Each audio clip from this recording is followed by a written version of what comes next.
Assalamualaikum warahmatullahi wabarakatuh. Salam sehat selalu untuk teman-teman semua dimanapun berada. Pertama-tama saya ingin mengucapkan terima kasih kepada teman-teman yang sudah mendukung channel ini. Semoga dukungan teman-teman bisa membuat channel ini lebih baik lagi ke depannya.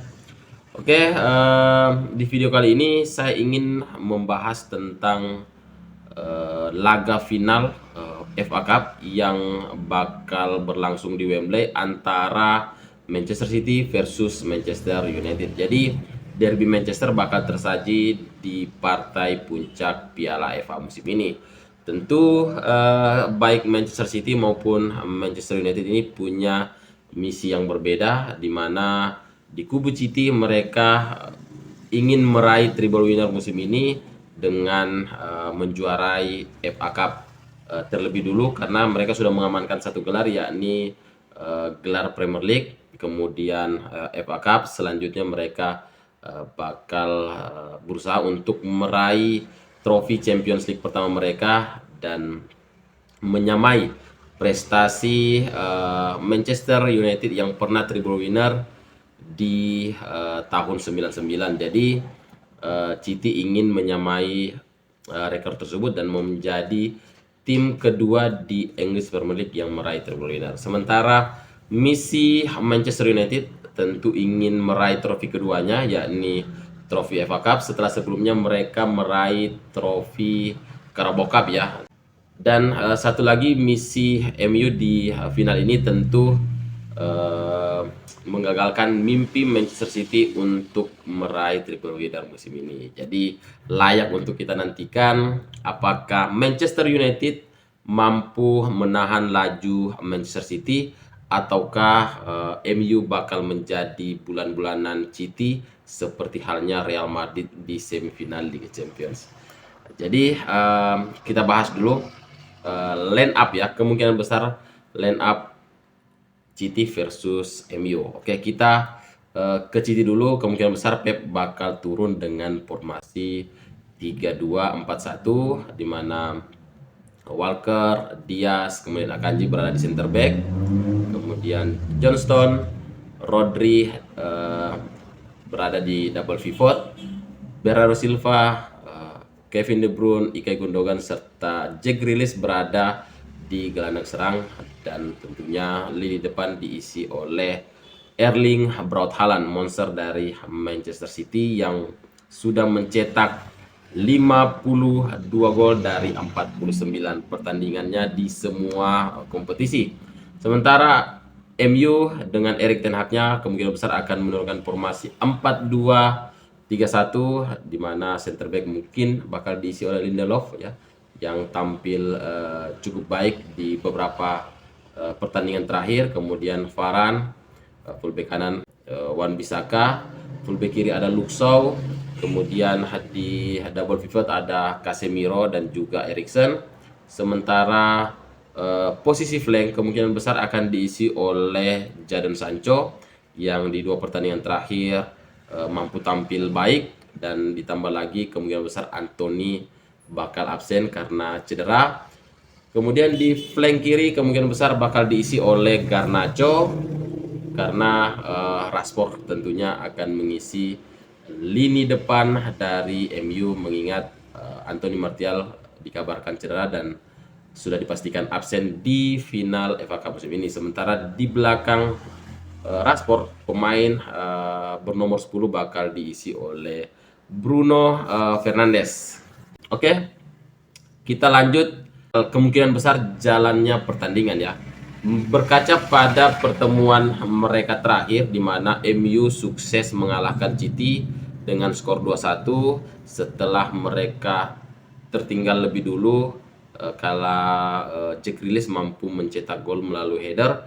Kemudian MU bangkit dan mencetak gol yang berawal dari drama offside ya, di mana Rashford diberi umpan yang berada dalam posisi offside, namun Bruno Fernandes mampu datang di saat yang tepat dan langsung menendang bola ke gawang dan tidak mampu diantisipasi oleh Ederson Moraes. Kemudian masuknya Garnacho di babak kedua mampu memberi sesuatu yang positif dengan memberi umpan kepada Rashford, dan Rashford mampu memanfaatkan umpan Garnacho dengan melakukan tap in dan berhasil mencetak gol kemenangan untuk Manchester United. Namun yang harus dicatat ya oleh Erik ten Hag dan juga para pemain Manchester United adalah di saat mereka mengalahkan Manchester City, saat itu Pep Guardiola masih bermain dengan formasi 4-3-3 yang tentu masih sangat lemah ketika berhadapan dengan tim yang mengandalkan counter attack ya. Dimana ketika transisi dari menyerang ke bertahan itu para pemain Manchester City keteteran ya, karena pemain yang berada di posisi sayap harus turun ke bawah untuk membantu area pertahanan. Namun sekarang Pep Guardiola sudah menemukan formula dengan formasi 3-2-4-1 di mana bukan lagi pemain sayap yang turun membantu pertahanan ya seperti formasi 3 back pada umumnya, tetapi memanfaatkan gelandang ya, double pivot yang dia miliki untuk salah satunya turun ke belakang untuk mengisi posisi di bagian center back atau mungkin full back kanan atau full back kiri sesuai situasi ya. Dan itu berhasil diperankan dengan baik oleh John Stones, dan inilah yang membuat titik kebangkitan bagi permainan Manchester City musim ini, di mana transisi dari menyerang ke bertahan mereka sudah berjalan sangat baik dan tidak terkalahkan ya selama mereka bermain dengan skema ini dan bermain dengan kekuatan penuh.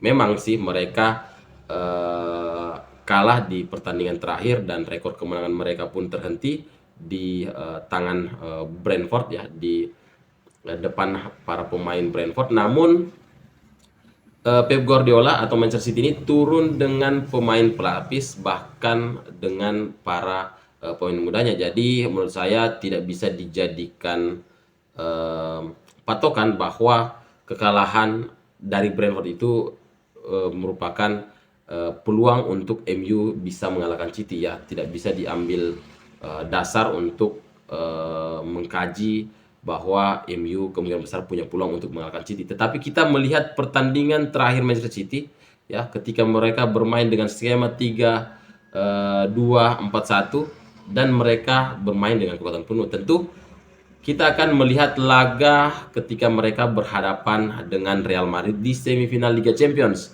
ya. Di mana Real Madrid dipaksa bermain bertahan ya. Bukan kemauan Madrid untuk bermain bertahan, tetapi dipaksa bermain bertahan dan sama sekali tidak diberikan ruang untuk mengembangkan permainan, tidak diberikan ruang untuk bernapas ya. Dan terbukti mereka menjadikan Real Madrid bulan-bulanan dan mengalahkan Madrid 4 gol tanpa balas. Jadi jika berkaca dengan pertandingan City lawan Real Madrid, tentu ini adalah laga yang sangat berat untuk Manchester United, tentunya berat juga untuk Erik ten Hag, di mana Erik ten Hag harus memutar otak ya, bagaimana caranya mampu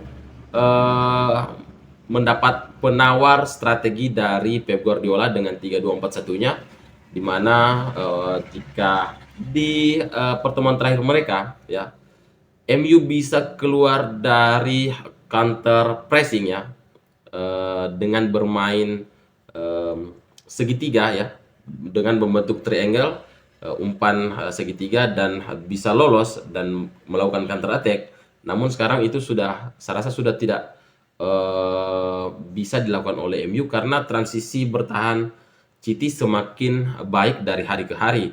Jadi satu-satunya peluang ya, bukan MU tidak punya peluang, tetapi satu-satunya peluang untuk MU bisa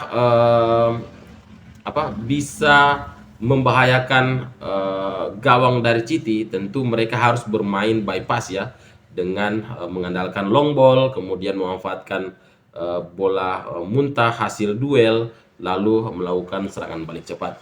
Hanya itu kemungkinan besar cara ya untuk MU bisa membahayakan gawang dari Manchester City. Tentu itu di atas kertas, namun di atas lapangan tentu kadang saja ada kesalahan kecil yang bisa membuat jalannya pertandingan itu berubah, entah itu blunder ataupun kesalahan kecil yang bisa dilakukan oleh pemain Manchester City ketika melakukan build up serangan. Jadi saya memprediksi bahwa laga ini kemungkinan besar akan dihabiskan oleh pemain Manchester United untuk bertahan di wilayah sendiri, karena untuk meredam agresivitas para pemain Manchester City tentu tidaklah mudah ya. Dengan hanya mematikan Erling Haaland, ini tidak menjamin City tidak mampu mencetak gol.